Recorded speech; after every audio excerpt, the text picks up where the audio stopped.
Morata, Morata, mais qu'est-ce que tu viens ouvrir ta bouche, gros? Mais qu'est-ce que tu viens ouvrir ta bouche? Le mec, il fait un live Instagram avec son collègue tennisman Fabio Fognini, l'italien, et le mec, il déclare dans le plus grand des calmes: je regrette d'avoir porté d'autres maillots que l'Atlético Madrid en Espagne. Mais d'où tu l'ouvres? C'est pas l'Atlético Madrid qui t'a donné des titres, il t'a fait grandir. Pourquoi tu fais l'ingrat comme ça, gros? T'es pas bien ou quoi? On a un Alvaro Morata, les amis, qui est totalement aigri. Le mec, il a une rancœur énorme envers le Real Madrid. Il est vrai qu'à chaque fois qu'il pouvait s'imposer, on lui a un petit peu coupé l'herbe sous le pied, on l'a directement vendu derrière parce que le mec voulait pas que c'était son statut, il voulait pas continuer à se battre parce qu'il lui-même pensait que c'était vain, que ses efforts servaient à rien, parce que Zidane préférait largement mettre Benzema en toutes circonstances, même quand il marquait pas pendant plusieurs matchs. Ça a amené des désaccords entre lui, entre l'entraîneur, la direction du Real Madrid et tout ça. Ça a aussi remis en question le projet du Real par rapport à Morata, qui aujourd'hui a encore beaucoup de rancune pour avoir été vendu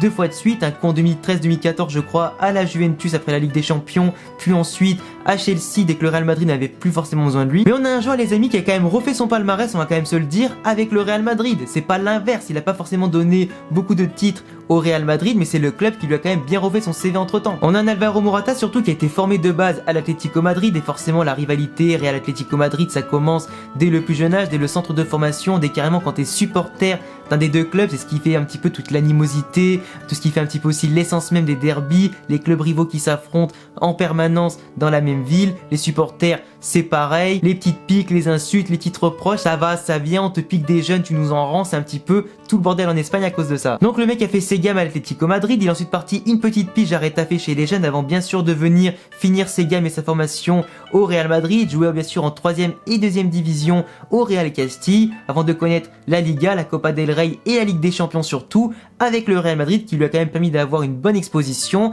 découvrir au fur et à mesure la sélection espagnole, remporter pas mal de titres, se montrer dans les grandes compétitions, marquer quand même aussi pas mal de buts pour le mettre en évidence. La Juventus l'a pris pendant 2 ans, il a été incroyable, on l'a vite fait revenir, il a pas su s'imposer mais il a quand même été phénoménal et surtout très important quand on a remporté et la Ligue des Champions et la Liga en 2017, parce que la force du Real Madrid de Zidane en 2016-2017 notamment, c'était le fait d'avoir une équipe titulaire qui était vraiment hyper balèze, plus ensuite des remplaçants qui formaient l'équipe B, l'unité B comme ils appellent ça en Espagne. C'était vraiment les joueurs qui venaient faire souffler les cadres, qui venaient prendre le relais surtout en championnat contre les petites équipes ou moyennes équipes, qui arrivaient malgré tout à remporter les matchs, même si des fois c'était genre 3-2, 4-2, etc.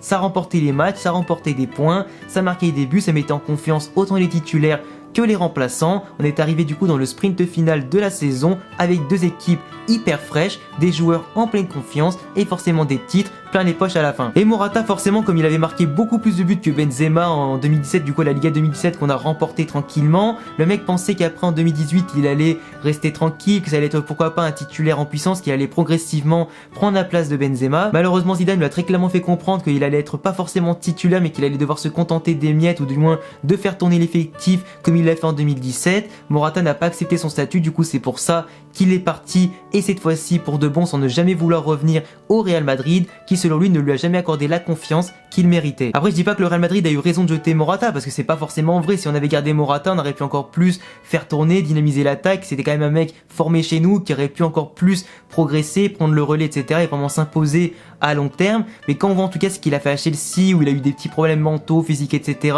qui l'ont empêché de s'imposer, qui ont provoqué son départ du coup à l'Atlético Madrid, on voit que ce mec pour le très très haut niveau, et on l'a très clairement vu dans certains matchs du Real Madrid avec des forts enjeux, il a pas su être présent, il était souvent là contre les équipes faibles et moyennes, mais quand c'était le très très haut niveau, il répondait pas souvent présent sur le terrain. Techniquement, c'est pas ça, il avait du mal à combiner, il avait du mal à trouver sa place, contrairement à Benzema qui faisait beaucoup mieux jouer Gareth Bale, Isco, Modric, Kroos et Ronaldo qui étaient à côté de lui. Mais comme je le dis, Morata il critique un petit peu la bouche qu'il a nourrie, qu'il a fait progresser, qu'il a permis en tout cas d'exploser, parce que même s'il est vrai qu'il a pas pu rester sur le long terme à être titulaire, etc., c'est quand même une équipe qui lui a donné l'exposition, le CV nécessaire pour pouvoir rebondir dans sa carrière. Après je suis désolé, les choix de carrière, c'est lui qui les fait, il a pas réussi en Première Ligue, il a pas forcément réussi tant que ça en Serie A, même si bien sûr la Juventus roulait déjà sur tout le monde avec ou sans lui. Mais en Liga, je suis désolé, bon certes il a fait une excellente saison avec le Real Madrid déjà, il en a même fait une ou deux qui étaient excellentes. Malheureusement pour lui, il a pas pu rester, il a pas pu s'imposer, mais c'est la loi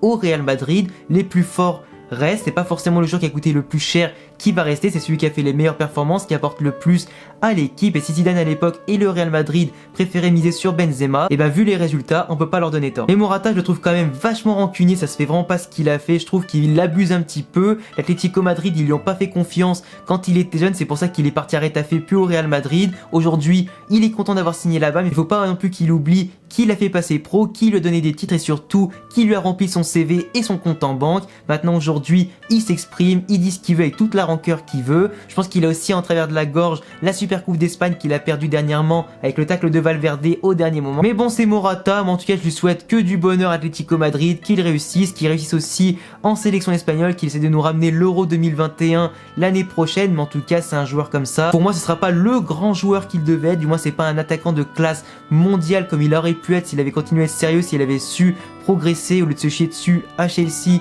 et à des moments. On verra bien en tout cas s'il va vraiment exploser davantage. En tout cas les gars, c'est tout ce que j'ai à dire sur cette vidéo là. Morata, c'est pas un joueur que j'aime, c'est pas forcément un joueur que je déteste. En tout cas je l'avais apprécié quand il était chez nous. Le fait après qu'il crache souvent sur le Real Madrid depuis qu'il est parti, qu'il a pas réussi à s'imposer, forcément ça écorne un peu sa réputation auprès des supporters. Moi j'aurais jamais dit non au fait de le voir rester, mais malheureusement il s'est pas battu pour sa place, il a pas voulu aller plus loin. Le Real Madrid voulait le conserver, c'est lui qui a voulu partir. À un moment t'as pensé que l'herbe était plus verte ailleurs, tu peux t'en prendre qu'à toi-même. En attendant les amis, je vous laisserai vous abonner, cocher la cloche et laisser un gros pouce bleu si vous kiffez mes vidéos, mes réactions par rapport un petit peu à tout ce qui se passe dans l'actu foot. Si vous voulez davantage d'analyse, de réactions et tout ça plus poussé sur les joueurs, entraîneurs, clubs, championnats et news foot ou mercato, abonnez-vous, cochez la cloche, rejoignez-moi aussi sur Insta et Twitter, à tous les liens en description. À bientôt les gars, prochaine vidéo, ciao.